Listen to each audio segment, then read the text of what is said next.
Kami dari Badan Pangan Nasional juga melakukan langkah-langkah bagaimana kita berupaya menstabilisasi harga dengan meningkatkan pasokannya. Terkait dengan cabai, Badan Pangan Nasional mendatangkan cabai dari Sulawesi Selatan. Ini sudah berjalan, Mbak. Setiap hari itu kita mendatangkan cabai 3 sampai 5 ton dari Sulawesi Selatan. Ya, mudah-mudahan dengan menambah pasokan di Jakarta ini bisa menurunkan harga cabai yang saat ini mengalami lonjakan yang cukup tinggi. Kemudian untuk bawang merah kita sedang berupaya mendatangkan dari NTB untuk menambah pasokan di Jakarta. Ya, mudah-mudahan beberapa hari ke depan harga cabai kemudian bawang merah juga bisa kita kendalikan. Baik, Pak, kalau kita bicara soal kenaikan harga, kira-kira akan sampai berapa lama, Pak, kenaikan harga ini terus berlangsung?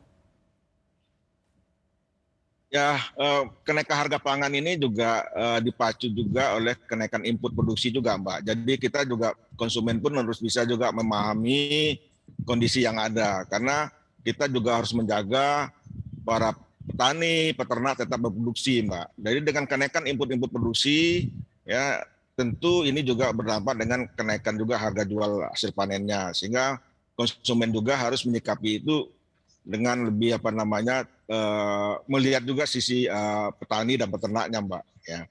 Jadi beberapa komoditi yang kita lihat memang kenaikannya mengarah kepada keseimbangan yang baru dengan adanya kenaikan di sisi input produksinya, Mbak. Baik, Pak Heri, lalu jika kita bicara soal stok begitu ya, bagaimana stok pangan di Indonesia untuk saat ini? Terkait dengan stok pangan, Mbak, pemerintah saat ini baru memiliki yang dikuasai pemerintah yang bisa dikendalikan sepenuhnya adalah terkait dengan beras. Kita saat ini punya stok beras kurang lebih sekitar 1 juta ton. Jadi untuk beras, alhamdulillah sepenuhnya bisa dikendalikan oleh pemerintah karena pemerintah menguasai atau memiliki stok. Untuk komoditi-komoditi yang lain memang stok di pemerintah dan usaha milik negara itu masih sangat terbatas, sehingga memang kita kerjasama dengan para pelaku usaha bagaimana ini bisa pasokan ketersediaan untuk masyarakat tetap bisa kita jaga bersama-sama. Baik, Pak Heri, lalu menjelang Idul Adha, bagaimana stok sapi di tanah air? Seperti kita ketahui kan saat ini kita sedang ada wabah PMK yang memang semakin meluas.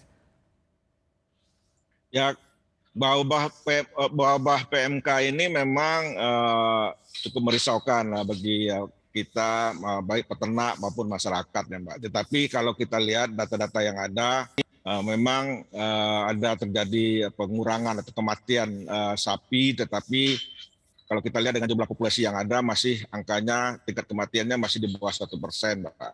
Ya. Jadi kami melihat pun sebenarnya untuk ketersediaan sapi kita masih cukup. Hanya tentu kita himbau masyarakat bagaimana kita mengurangi mobilisasi sapi. Jadi kalau ingin berkorban, kita upayakan masyarakat bisa melakukan korban secara online, Mbak. Jadi tidak perlu sapinya harus didatangkan ke Jakarta. Dengan demikian kita bisa mengurangi dampak menyebarnya wabah PMK ini, Mbak. Pak Dan Heri, kita lalu apa saja tantangan yang akan kita hadapi begitu ya dalam rangka menjaga ketahanan pangan di tanah air untuk saat ini?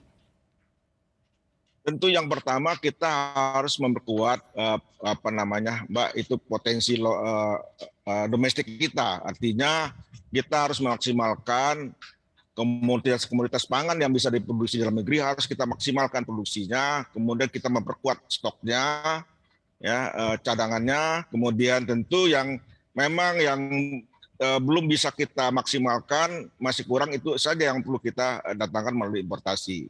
Jadi importasi kita lakukan seminimal mungkin untuk hal-hal yang benar-benar belum bisa kita pacu produksinya di dalam negeri. Begitu, Mbak.